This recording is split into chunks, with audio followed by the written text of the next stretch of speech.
Boa noite a todos. Vamos agradecer a oportunidade, agradecer ao Cristiano aí pelo estudo inicial, né, do Evangelho. Reflexões importantes, é só fazer, né? Só falta isso agora, colocar em prática, né? Falou bonito, não foi? Agora é só a gente colocar em prática, né, Cristiano? Bom, a gente está continuando o Livro dos Espíritos, está na primeira parte ainda. Eu espero que meu livro dure até lá. Questão 59. Essa questão 59 ela é meio comprida e não é uma pergunta. Tem uma série de comentários. O título é Considerações e Concordâncias Bíblicas referentes à criação.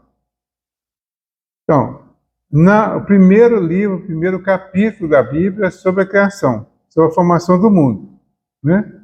Então ele coloca essas considerações aqui, chama a atenção para a importância da Bíblia, que inclusive esse mês é o mês da Bíblia, o mês de setembro é o mês da Bíblia.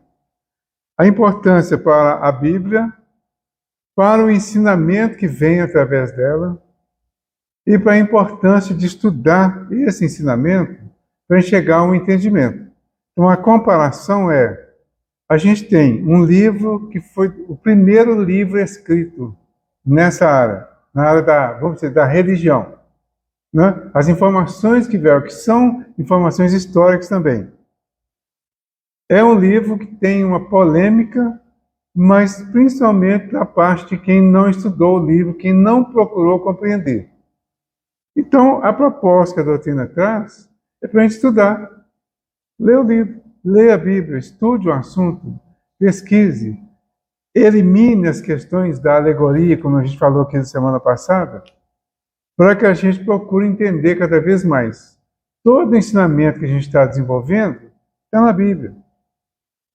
Além disso, tem muita coisa além do que a gente imagina que poderia existir como ensinamento, como informação para nós, tá? Então é isso que eles estão trabalhando aqui, fazendo um resumo de tudo e trazendo algumas informações, comparando inclusive com as ciências, descobertas da ciência que combinam com as informações bíblicas.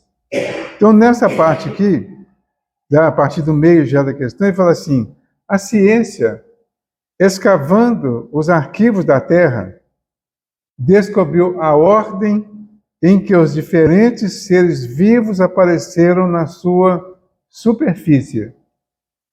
E essa ordem concorda com a indicada no Gênesis, com a diferença de que essa obra, em vez de ter saído miraculosamente das mãos de Deus em apenas algumas horas, realizou-se sempre pela sua vontade, mas segundo a lei das forças naturais, que em alguns milhões de anos. Então, há diferença. A ideia de que a Terra foi formada em 7 dias, 6 dias. No 7 descansou, né? Então, em 6 dias formou tudo. Desde o princípio da organização, desde a explosão inicial até o homem. 6 dias. Ficou parecendo que eram 6 dias de 24 horas. O que ele está falando? A ordem, a sequência das coisas está de acordo.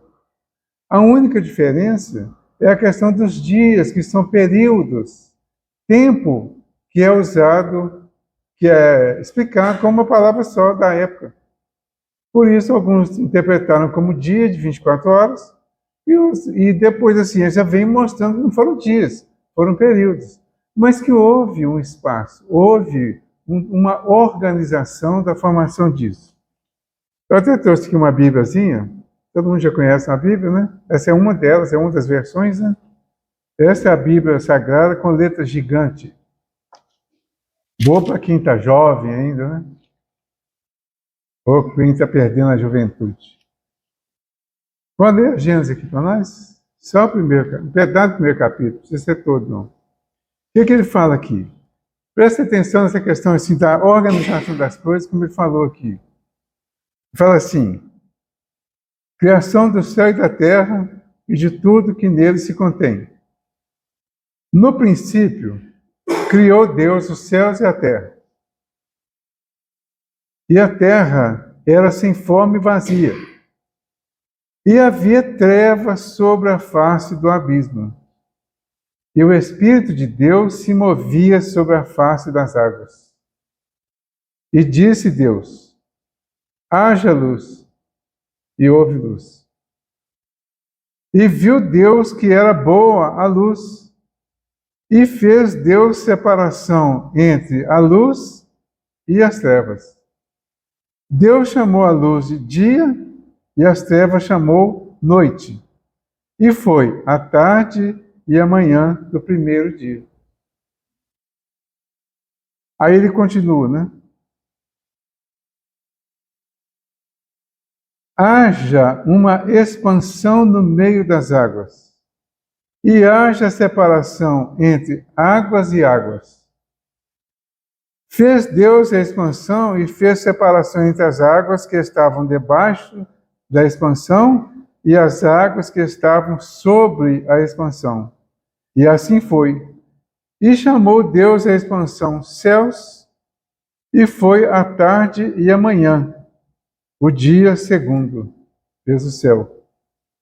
E disse Deus: ajuntem-se as águas debaixo dos céus num lugar, e apareça a porção seca. E assim foi. E chamou Deus à porção seca terra, e ao ajuntamento das águas chamou mares. E viu Deus que era bom. E disse Deus: produz a terra erva verde, erva que dê semente, árvore frutífera que dê fruto segundo a sua espécie, cuja semente esteja nela sobre a terra. E assim foi. E a terra produziu erva, erva dando semente conforme a sua espécie, e árvore frutífera, cuja semente está nela conforme a sua espécie. E viu Deus que era bom, e foi a tarde e a manhã, o dia terceiro. Então, ó, luz, água, organização das águas, separação de água e terra, água separada, água doce e água salgada, a água que está em cima e a água que está embaixo, tudo organizado, né? Aí a terra, aí logo depois da terra vem a vegetação. Sem terra não poderia ter vegetação. Sem luz, a vegetação não poderia existir. Então, a luz primeiro, a iluminação, quer dizer, todos os recursos que vêm do sol, aí a terra, depois as águas e depois a vegetação. Isso é a organização, certo? E disse Deus: haja luminares na expansão dos céus, para haver separação entre o dia e a noite, e sejam eles para sinais e para tempos determinados e para dias e anos, e sejam para luminares da expansão dos céus, para alumiar a terra. E assim foi. E fez Deus os dois grandes luminares, o luminar maior para governar o dia e o luminar menor para governar a noite. E fez as estrelas. E Deus os pôs na expansão dos céus para iluminar a terra, e para governar o dia e a noite, e para fazer separação entre a luz e as trevas. E viu Deus que era bom. E foi a tarde e a manhã do dia quarto. E disse Deus: produzam as águas abundantemente, répteis de alma vivente, e voem as aves sobre a face da expansão dos céus. E Deus criou as grandes baleias e todo réptil de alma vivente que as águas abundantemente produziram, conforme as suas espécies, e toda ave de asas conforme a sua espécie. E viu Deus que era bom. E Deus os abençoou, dizendo: frutificai e multiplicai-vos, e enchei as águas nos mares, e as aves se multipliquem na terra. Foi a tarde e a manhã, quinto dia. E disse Deus: produz a terra alma vivente conforme a sua espécie, gado, répteis bestas feras da terra conforme a sua espécie, e assim foi. E fez Deus as bestas feras da terra conforme a sua espécie, e o gado conforme a sua espécie, e todo réptil da terra conforme a sua espécie, e viu Deus que era bom. E disse Deus: façamos o homem à nossa imagem, conforme a nossa semelhança, e domine sobre os peixes do mar, e sobre as aves dos céus, e sobre o gado, e sobre toda a terra, e sobre todo réptil que se move sobre a terra. E criou Deus o homem à sua imagem. Imagem de Deus o criou. Macho e fêmea os criou. E Deus os abençoou, e Deus lhes disse: frutificai e multiplicai-vos, e enchei a terra, e sujeitai-a, e dominai sobre os peixes do mar, e sobre as aves dos céus, e sobre todo o animal que se move sobre a terra. E disse Deus: eis que vos tenho dado toda a erva que dá semente, e que está sobre a face de toda a terra, e toda árvore em que há fruto, de árvore que dá semente, ser-vos-ão para mantimento. E a todo animal da terra, e a toda ave dos céus, e a todo réptil da terra, em que há alma vivente, toda a erva verde lhe será para mantimento. E assim foi. E viu Deus tudo quanto tinha feito, e eis que era muito bom. E foi a tarde e a manhã do sexto dia. Aí fechou aqui, ele disse no sétimo dia e descansou. Aí o que a gente precisa ver aqui para a gente entender? Quer dizer, é um texto pequeno em relação à quantidade de ensinamento que ele traz. Um dos princípios aqui espíritas aqui é evolução. Cadê o quarto ali de cima para baixo? Evolução. Esse princípio precisa ser muito estudado, porque a maioria das coisas que existem no universo hoje está relacionado com evolução, com desenvolvimento, com crescimento, com aperfeiçoamento. E esse princípio começa a ser desenvolvido aqui, quando a gente vai vendo a organização da formação do universo. Então, a partir daqui, simboliza o início, o princípio da humanidade. É um símbolo que a humanidade não começou aqui nessa época que se atribui à vinda de Adão e Eva, né? Começou antes, com certeza. Aqui foi um momento da humanidade em que nós tivemos acesso ao conhecimento. A partir daqui, muita coisa foi esclarecida e esse texto aqui é como se fosse assim, foi muito mais por inspiração, por intuição, buscando alguma explicação para a origem das coisas. E é uma explicação que a gente não consegue derrubar, nem a ciência conseguiu derrubar. Consegue adaptar para entender cada vez melhor. Então vai nos facilitar. Essa é a proposta do estudo da Bíblia. Essa é a proposta do estudo da história da humanidade que está registrada aqui, buscando lá da antiguidade. De uma forma, a forma de escrever é diferente, é estranha, tem muita repetição, mas é uma forma diferente, com colocações diferenciadas também. O escrito da Bíblia, especialmente o Antigo Testamento, ele tem repetição de textos. Bom, tem um assunto que às vezes ele é repetido, quase que completamente, mas parecendo que tem origem diferente. Porque foram encontrados escritos que estavam guardados, perdidos, escondidos. O Moisés conseguiu resgatar tudo isso e organizar esses escritos antigos, especialmente nessa parte aqui do Gênesis. Então ele organizou, ajuntou tudo e fez o primeiro livro, Gênesis, Origem. Origem da humanidade. É importante estudar. E é importante buscar as formas de interpretação para a gente compreender. Então ele continua aqui, né? Ele fala que A ciência, escavando os arquivos da Terra, descobriu a ordem em que os diferentes seres vivos apareceram na sua superfície, e essa ordem concorda com a indicada no Gênesis, com a diferença de que essa obra, em vez de ter saído miraculosamente das mãos de Deus, em apenas algumas horas, realizou-se sempre pela sua vontade, mas segundo a lei das forças naturais, em alguns milhões de anos. Deus seria, por isso, menor e menos poderoso? Se a gente fosse analisar Deus agora, com esse entendimento, descobri, Deus não criou o mundo em 6 dias, não. Deus criou o mundo, organizou o mundo em vários períodos, em vários séculos, em vários milênios. Ficaria menor a ideia de Deus por termos descoberto isso? O que vocês acham? Ficaria ou não? Não, né? Continuaria grande.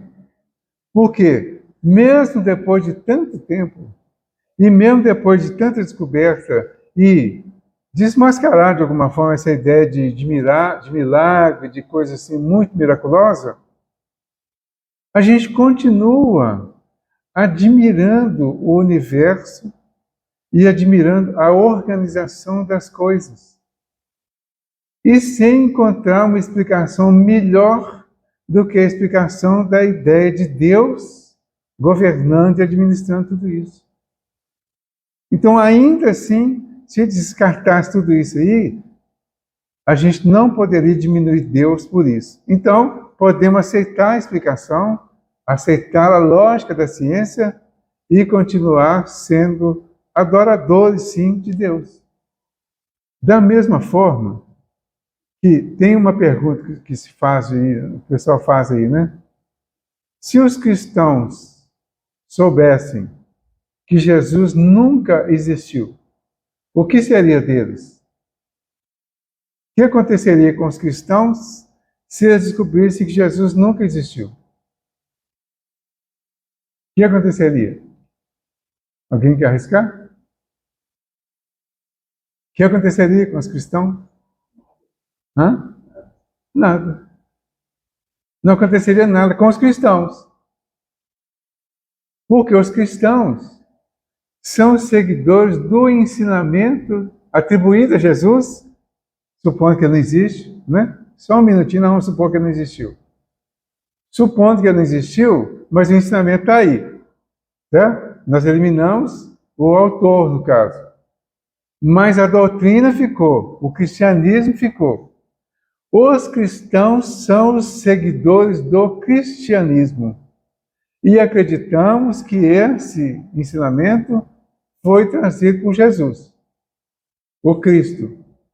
Mas se ele não tivesse existido, e se fosse provado isso, com o que nós sabemos hoje do cristianismo, nós não poderíamos descartar o cristianismo. Então nós continuaríamos cristãos, seguidores do cristianismo, porque é uma doutrina de uma obra que é das mais escritas do mundo. A Bíblia é o livro mais vendido no mundo. A obra de Jesus foi das mais criticadas, das mais discutidas, da que tem mais escritos no mundo todo, e uma infinidade de pessoas tentando derrubar a tese do cristianismo como um todo e não conseguiram. Então, para os cristãos, essa tese do cristianismo está clara. É uma mensagem que transcende o mensageiro até. E ele deixou de propósito. Ele fala que o que ele ensina vem de Deus. Ele não se posiciona como o portador exclusivo da verdade, não. Ele fala que vem de Deus.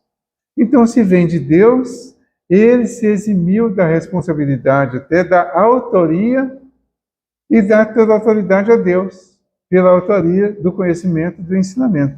Então, o que nós temos que ficar preocupados? Estudando a doutrina que Jesus trouxe, e não a biografia de Jesus exclusivamente.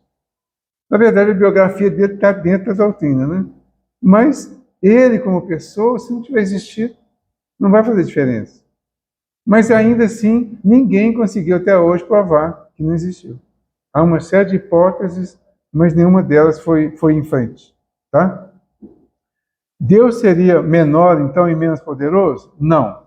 Sua obra se tornaria menos sublime por não ter o prestígio da instantaneidade? Evidentemente, não. É preciso fazer da divindade uma ideia bem mesquinha para não reconhecer a sua onipotência nas leis eternas que ela estabeleceu para reger os mundos. A ciência, longe de diminuir a obra divina, nola mostra sob um aspecto mais grandioso e mais conforme com as noções que temos do poder e da majestade de Deus, pelo fato mesmo de ter ela se realizado sem derrogar as leis da natureza. Então, a ciência não alterou as leis da natureza, não derrogou as leis da natureza. Tudo que a ciência descobriu já existia. Todas as teorias, as mais científicas possíveis, as mais complexas, só foram descobertas porque já existiam. A lei do Newton. Foi o Newton que fez a lei? Ele descobriu, ele chegou à conclusão, ele percebeu isso. A teoria da relatividade, por exemplo, e todas as suas teorias, elas já existiam. O homem só descobriu. Então, o homem, pela sua inteligência, e não foram homens da Terra, não. Muitos delas foram homens de outros mundos, de outros planetas, que vieram com uma inteligência já desenvolvida aqui na Terra, e aqui descobriram todas essas coisas. Aí fala assim, descobriu isso. O Oswaldo Cruz descobriu a vacina. Né? O outro lá, seja quem for, os descobridores aí do passado, né? O Edison, Thomas Edison, né? Descobriu a luz, a energia, a luz, a eletricidade, né? Por que ele descobriu? Já existia. Nenhum deles é capaz de falar da origem disso aí, e nenhum pode afirmar que isso passou a existir depois deles. Tá? Então já existia. Se já existia, e o homem só descobriu que existia e trouxe as explicações do funcionamento de tudo, então alguém criou. Quem? Eu perguntar quem? Quem de novo vocês vão falar? Raimundo Nonato, né? Mas não foi não, foi Deus. Entendeu? É a explicação que a gente acha e que é a mais lógica. Então, Deus é o nome que a gente dá. O Testemunho de Jeová fala que é um apelido que a gente dá, né, ao ser superior que organizou todo o nosso universo. Eles falam que o nome de Deus, na verdade, é Jeová. E que Deus é apelido que nós inventamos para ele. Tudo bem, por isso que eles são testemunhas de Jeová. Eles testemunham que o nome de Deus é Jeová e a doutrina deles foi formada em torno desse testemunho. Entendeu? Como os adventistas do sétimo dia, a doutrina deles está girando em torno da importância, da existência desse sétimo dia como dia do descanso, na verdade, como o dia do Senhor. Então, o sétimo dia da criação, que está ainda como dia da criação, é o dia do Senhor. É o dia da conclusão. É o dia do agradecimento. É o dia da valorização.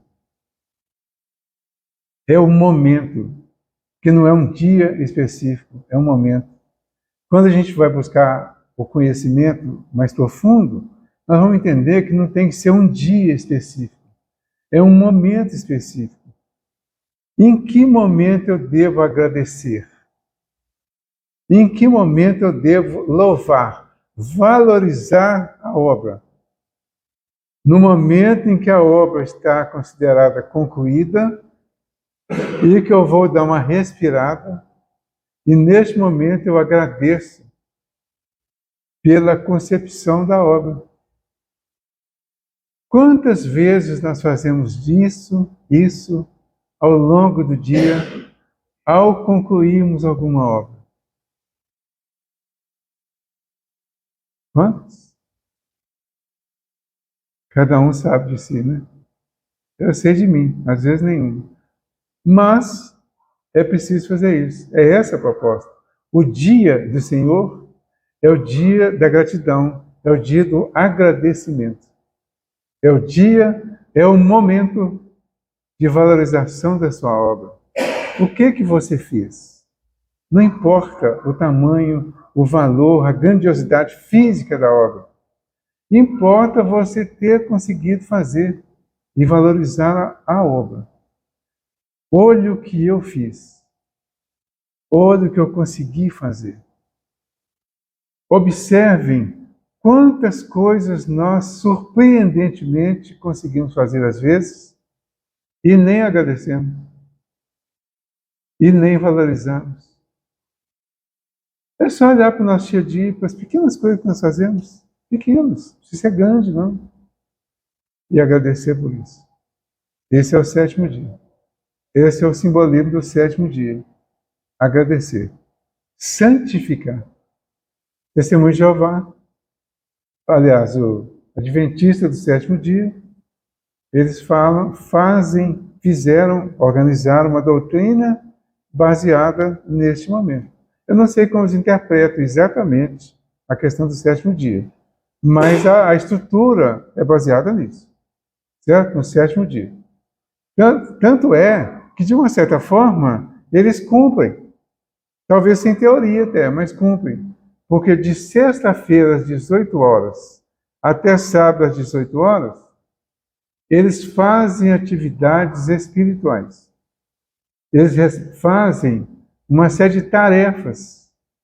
E uma delas é ir para determinados pontos distribuindo mensagens, falando de Deus, da espiritualidade em geral. É um momento de agradecimento, é um momento de Deus, né? Gente, se alguém quer falar, pode falar, tá? Então, ó, só voltando aqui. A ciência, longe de diminuir a obra divina, nola mostra sobre um aspecto mais grandioso e mais conforme com as noções que temos do poder e da majestade de Deus, pelo fato mesmo de ter ela se realizado sem derrogar as leis da natureza. Então, as leis da natureza estão intactas. A ciência, de acordo neste ponto com Moisés, coloca o homem por último na ordem da criação dos seres vivos. Moisés, porém, coloca o dilúvio universal no ano de 1654 para a formação do mundo, enquanto a geologia nos mostra o grande cataclismo como anterior à aparição do homem, tendo em vista que, até agora, não se encontra nas camadas primitivas nenhum traço da sua presença, nem da presença dos animais, que, sob o ponto de vista físico, são da sua mesma categoria. Mas nada prova que isso seja impossível. Várias descobertas já lançaram dúvidas a respeito, podendo acontecer, portanto, que de um momento para outro se adquira a certeza material da anterioridade da raça humana. E então se reconhecerá que neste ponto, como em outros, o texto bíblico é figurado. Ele representa as figuras, as alegorias, os símbolos. Mas na evolução, a alma dorme na pedra, sonha no vegetal, agita no animal e acorda no homem. Não é assim? A expressão do Leon Denis, né? Dorme na pedra, sonha no vegetal, agita no animal, acorda no homem. Então, pedra, vegetal, animal, homem. Animal irracional, né? Animal racional, homem. Essa é a sequência da evolução. Considerando que o princípio inteligente, que é o princípio da vida inteligente, a alma, na sua origem, representa esse princípio inteligente que inicia o seu desenvolvimento lá na pedra, a gente vai entender claramente que essa organização está corretíssima. Porque o que é organizado primeiro é a parte mineral, a parte física.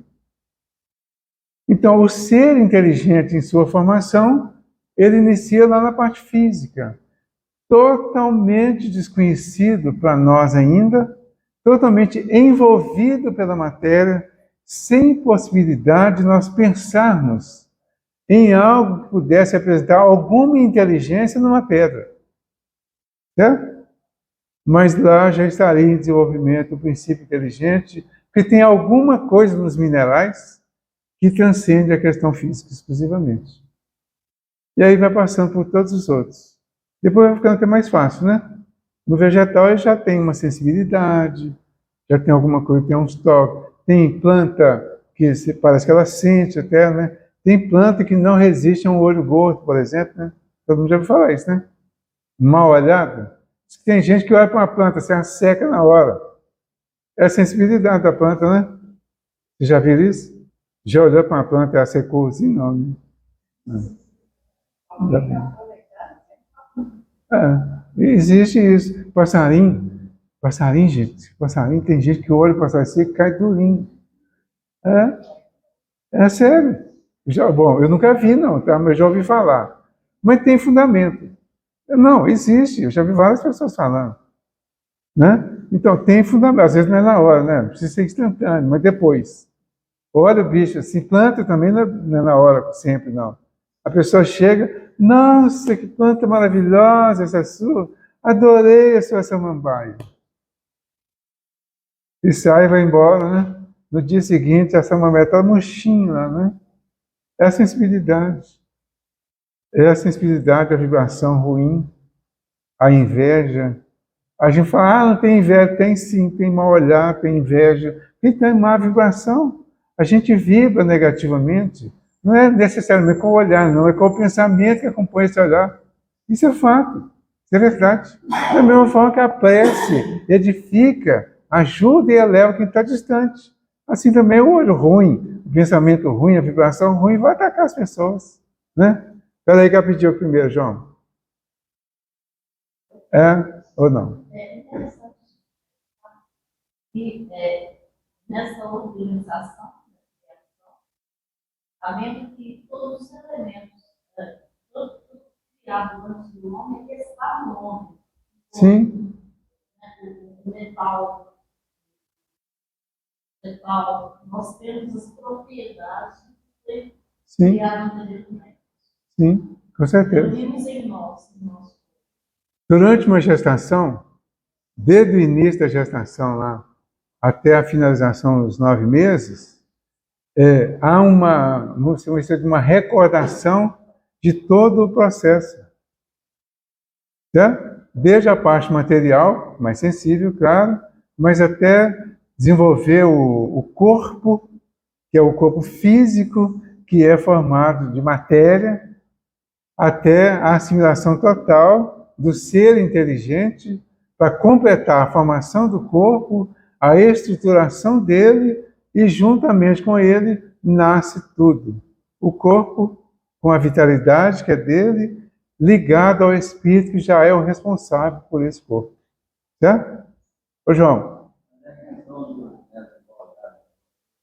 Olha para baixo, né? Sim, exatamente. Não, isso aí não. Ó, essas lendas antigas aí, o pessoal contava muita história de gente que benze cobra, por exemplo, lá e fala que a cobra. Eu sei de uma história de um camarada que chegou num lugar, uma fazenda, tinha muita cobra, e ele chegou e fez uma benzeção na fazenda e falou com o pessoal, falou, ó, as cobras da fazenda vão ficar todas naquele buraco lá. Ó. Lá, vocês vão deixar reservado para elas. No resto da fazenda, vocês podem ficar despreocupados que não vai ter cobra mais. E dizem que as cobras foram vistas lá, sempre lá naquele lugar, e não sair para o outro lugar. Ah, é lenda? Será que é possível isso? A quântica agora, que é novinha, né? Está falando das possibilidades, para estudar as possibilidades, para não recusar nada. Então, antes de recusar, a gente tem que estudar. Tem que buscar algum conhecimento, alguma lógica. E tem a lógica. Nós ainda não conhecemos nosso universo. Nós não temos inteligência suficiente ainda para conhecer muito, tudo, nem a metade. Nós estamos muito abaixo da metade, né? Então, estando abaixo da metade, tem muita coisa desconhecida para nós. Tem coisa que a gente vê, já viu, já ouviu, tem uma certa credibilidade, né? Uma crença de que realmente existe, mas nós não temos uma explicação. Um dia nós vamos achar. Um dia duvidar que um corpo pesado pudesse levantar do chão. Hoje a gente está vendo um avião levantando do chão aí com quantas pessoas dentro? Cada dia aumenta mais a quantidade de pessoas. Hã? Sim? Professor, sobre a grandeza do universo, e o mistério de como acontece a organização, cientistas e pesquisadores eles têm uma curiosidade muito grande sobre o desabrochar de uma semente, desabrochar de um botão de uma rosa. Já ficaram poetas dias e noites diante de um botão, esperando o momento daquela pétala se abrir, ou daquela sementinha se quebrar. E não conseguem. Então, são os mistérios da beleza e da grandeza de Deus. Não se consegue perceber, ver a hora que aquela pétala faz assim, ou então que aquela semente faz quebra para germinar. Então, é beleza demais, é grandeza demais para a gente questionar. A gente fica curioso com essas coisas, Deus, dessas coisas que parecem que são tão pequenas, ou simples demais e grandes demais, que pesquisadores não conseguiram. Isso. E por ser tão pequenininhas e tão simplesinhas. Quando eu dou uma voltinha, abriu ali uma florzinha. E por ter tão simplesinho e tão pequenininho, comprova a nossa ignorância. Né? Como é que eu vou questionar Deus? Isso. Então tudo existe. A gente tem que procurar fazer o melhor possível agora, com esse nível de inteligência, de conhecimento que nós temos. Precisamos fazer uma vida melhor agora. Nós estamos buscando sentido para a vida ainda. Nesse mês agora de setembro, por exemplo, a gente ouve essa questão muito aí do suicídio. Quer dizer, uma das coisas que leva ao suicídio é a falta de sentido na vida. As pessoas não descobriram a vida, não entenderam a vida. Né? Cada um tem as suas razões, cada um tem as suas descrenças ou crenças diferentes e acabam indo a isso. Mas todas elas vão confirmando a falta de sentido para a vida, a falta de entendimento da grandeza da vida. E quantos de nós, em determinados momentos, acha que a vida, nossa, é uma tragédia, não é? Quantas vezes, quantos momentos, quantos dias você levanta de manhã? Nossa, tive que acordar hoje. Aí a gente elegeu a segunda-feira como o pior dia, né? Nossa, hoje está parecendo segunda-feira. Tudo errado, tudo ruim. Não é assim? O que está faltando? Um sentido mais objetivo para você acordar disposto a trabalhar esse sentido. Para conseguir isso, a gente tem que procurar entender o universo, entender a maravilha que é tudo isso. Essa construção, essa organização todinha aí, a gente precisa entender. E uma coisa que a gente precisa entender também aqui, que quando ele finaliza aqui a criação, depois do homem, ele coloca o homem como superior a tudo isso. Como organizador, como responsável por tudo isso. Então nós somos superiores a isso, e tudo que é matéria, tudo que está relacionado com a vida material, precisa ser dominado por nós, e não ser instrumento de escravização. Nós podemos dominar. Então eu falo, eu não consigo fazer isso. Quando está na minha mão e alguém já fez, eu posso até não conseguir naquele momento. Mas eu posso conseguir uma solução. Para sair pelo menos do meu jeito. Mas aí ainda é uma questão mais material. Mas tem coisa da nossa vida íntima que nós precisamos resolver. E às vezes nos declaramos impotentes para resolver coisas que estariam sob o nosso domínio, como homens, como seres humanos. Mini-deuses, né? Nós somos co-criadores com Deus. Nós somos o animal mais importante da criação. Mas a gente não assume. Aí a gente fica correndo atrás de ilusões, né? Bom, a questão que ele fala aqui do Noé, da arca, né? Assim, a questão está em saber se o cataclismo é o mesmo de Noé. Então, há uma dúvida se existia ou não gente antes desse cataclismo, né? Então, tem uma questão aí. Na Gênesis está dizendo que, depois que iniciou, chegou um momento lá, ele até põe um número aqui, mas na Bíblia não tem esse número. É um número que eles vão calculando e vão chegando a ele, né? Então, não tem esse número. Mas fala que foi depois. Que aí vem toda aquela história da questão lá do Sodoma e Gomorra, né? Aquela história aí das intercessões a Deus para que ele não destruísse a terra, não destruísse a humanidade, né? Então tem uma série de histórias aí de destruições. E essa do dilúvio. Então um dilúvio que é muito mais alegórico, muito mais simbólico do que real. O dilúvio aconteceu? Sim. Mas destruiu toda a terra? É aí que vem a interrogação. Destruiu toda a terra? Por que destruiria tudo? Ainda que fosse destruição só física. Mas por que salvaria só um casal com seus 3 filhos e as esposas dos filhos? E por que uma arca construída assim, aparentemente de uma hora para outra, de madeira, sabe-se lá como que ele conseguiu amarrar? Será que tinha parafuso naquela época? Será que tinha arame lá para amarrar, para ficar forte, aquele negócio todo? Será que ele amarrou com imbira? Dá para pensar aí. Aí ele amarrou tudo ali com imbira lá, aquela coisa. Aí ele pôs os animais no primeiro andar da arca. Um casal de cada. Aí você imagina assim, um casal de elefante dentro de uma arca. Será que tinha elefante lá? Ele falou que é um casal de cada. Não, só para a gente analisar como que a coisa está muito mais no sentido simbólico, alegórico, do que real. Certo? Como que uma arca dessa suportaria isso?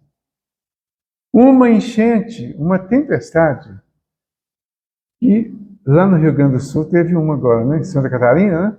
Santa Catarina? Teve uma agora, né? Alguns dias, nem dias. Uma grande tempestade, no Rio Grande do Sul, né? Uma grande tempestade de algumas horas, arrasou um monte de coisa, matou um monte de gente, foi? Mas aí tem uma de 40 dias e 40 noites sem parar, e a arca sobrevive. Entenderam? Então, aí você vai, não, baseado nisso na Bíblia, tá tudo errado. Não. A Bíblia contou uma história da organização do homem. Quanto mais você estuda, você vai achando a relação dos fatos bíblicos com a nossa história. E nós vamos descobrir muita coisa ainda, muita explicação para tudo isso, e vamos ver que tem coisa muito maior e mais importante do que essas coisas que a gente fica discutindo e acaba, a gente não perde tempo, não estamos discutindo, mas às vezes perde tempo discutindo uma coisa não é, foi, não foi, e não sai dali. A gente está passando por isso só para entender que a grandeza de Deus está muito além de tudo isso, de toda essa discussão. Que há uma organização real, que transcende a tudo isso. Então, a questão está em saber se o cataclismo é o mesmo de Noé. Ora, a duração necessária à formação das camadas fósseis não dá lugar a confusões. E no momento em que se encontrarem os traços da existência do homem anteriores à grande catástrofe, ficará provado que Adão não foi o primeiro homem, ou que a sua criação se perde na noite dos tempos. Contra a evidência, não há raciocínios possíveis, e será necessário aceitar o fato, como se aceitou o do movimento da Terra e o dos 6 períodos da criação. Já está aceito. Certo? A existência do homem antes do dilúvio geológico é, não há dúvida, ainda hipotética, mas eis como nos parece menos.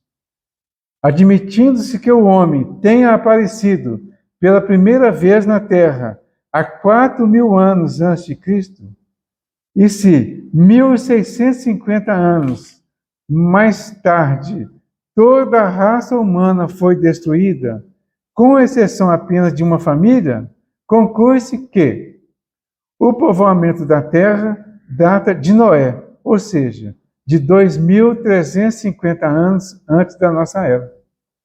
Ora, quando os hebreus imigraram para o Egito, no 18º século, encontraram esse país bastante povoado e já bem avançado em civilização. A história prova que, nessa época, a Índia e outros países eram igualmente florescentes, mesmo sem levarmos em conta a cronologia de certos povos, que remonta a uma época ainda mais recuada. Teria sido, então, necessário que do 24º ao 18º século, quer dizer, no espaço de 600 anos, não somente a posteridade de um único homem tivesse podido povoar todas as imensas regiões então conhecidas, supondo-se que as outras não estivessem povoadas, mas também que, nesse curto intervalo, a espécie humana tivesse podido elevar-se da ignorância absoluta, do estado primitivo, ao mais alto grau de desenvolvimento intelectual, o que é contrário a todas as leis antropológicas. Tem muita coisa para pensar, não tem? Então pensemos. Mas não pensa muito, não. Nós temos um monte de coisas atuais, pessoais, para pensar e para resolver. Tá? Isso aqui fica para nós como uma demonstração de como o universo que nós estamos nele, como seres importantíssimos, está totalmente organizado, perfeitamente dirigido, com total sentido de justiça e de bondade.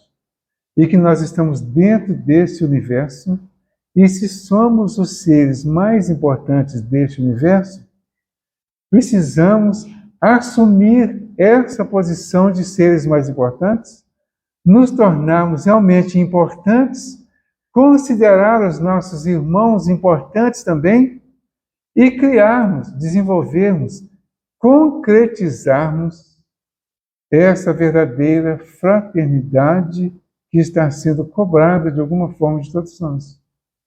Nós estamos vivendo em movimentos de fraternidade, de irmandade, de construção de uma união de irmãos, filhos de um mesmo Deus, de um mesmo Criador, dentro de uma casa só. Então é preciso organizar isso. E essa organização vai acontecer a partir de nós, a partir de assimilarmos o que vem da organização superior do universo para nós e vivenciar isso de alguma forma dentro das nossas possibilidades. Aí nós vamos atingir os nossos objetivos e a vida vai ficar melhor. E nós vamos encontrar o sentido da vida. Obrigado a todos pela presença, pela oportunidade. Vamos fazer a nossa prece final, né? Em agradecimento por tudo. Então, a nossa vibração especial e importante hoje, e mais uma vez, pelos nossos irmãos suicidas, por aqueles que estão pensando em suicídio, pelas famílias que sofrem com a perda de uma pessoa, especialmente numa situação de suicídio, por todos aqueles que, direta e indiretamente, fazem ou promovem o sofrimento humano a ponto de levá-lo a exterminar a própria vida. Permita, Senhor, que sem julgar, sem condenar, sem levantar nenhuma crítica aos nossos irmãos que assumiram essa posição na vida, possamos enviar a eles a nossa vibração de respeito, de fé, de amor, de consideração, independente de como fizeram e por que fizeram. E que nós possamos, ao respeitar os nossos irmãos que cometeram atos específicos, possamos respeitar a todos os outros que cometem atos diferenciados, mas que são também atos de pessoas humanas que estão às vezes adoecidas. E que então vibremos por esses nossos irmãos adoecidos, que estão vivendo as suas dificuldades mentais, por aqueles que estão vivendo as suas dificuldades físicas, por todos nós, enfim, que estamos todos, como diz a nossa irmã Joana de Ângeles, somos quase todos espíritos doentes. E todos precisamos das orações uns dos outros. Que façamos isso por nós e por todos os outros com quem convivemos. Agradeçamos pelo nosso cantinho e pela possibilidade que temos de aqui nos reunir para estudar, para aprender, para nos fortalecer, para nos preparar para a continuação da vida. Que a paz e o amor de Jesus envolva todos nós, hoje e sempre. Assim seja. Obrigado.